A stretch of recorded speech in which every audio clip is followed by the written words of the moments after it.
Del Carnegie की एक book how to stop worrying and start living का एक चैप्टर है बी योरसेल्फ। इसमें राइटर अलग अलग कैरेक्टर का एग्जाम्पल देकर अपने ऑडियंस को ये बताना चाहता है कि आप अपनी जो वास्तविकता है उसको स्वीकार करो और किसी की कॉपी करने की बजाय जैसे आप हैं वैसे ही अपने जीवन को जीना शुरू करो।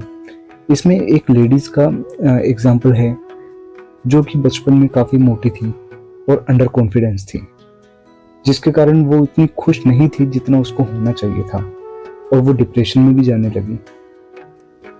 तब किसी की सलाह पे उसने अपने आप को एनालाइज किया और देखा कि मेरे अंदर क्या क्या कमियां हैं या फिर मेरे क्या क्या प्लस पॉइंट है, क्या क्या नेगेटिव पॉइंट है, और उनको ही उसने और उसके बाद अपने आप को अपनी जिंदगी के लिए तैयार कर लिया।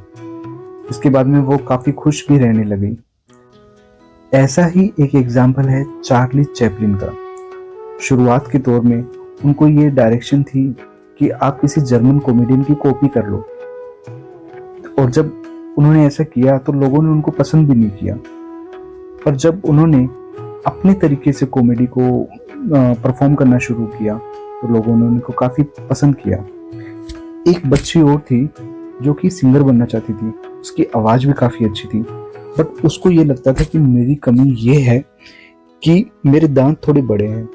और जब उसने परफॉर्मेंस दी स्टेज पे पहली बार तो अपने होठों से अपने दांत को छिपा रही थी वो। तो सुनने वालों का ध्यान सिर्फ सिंगिंग नहीं था, वो बार बार उसकी इस हरकत को भी देख रहे थे।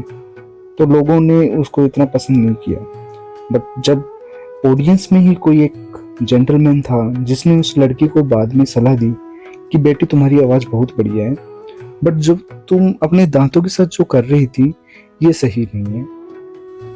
तुम्हारे दांत थोड़े बड़े हैं तो कोई ये जुर्म नहीं है जो इसको छुपा रही हो। आप अपनी सिंगिंग पर ध्यान दो, वो बहुत अच्छी है।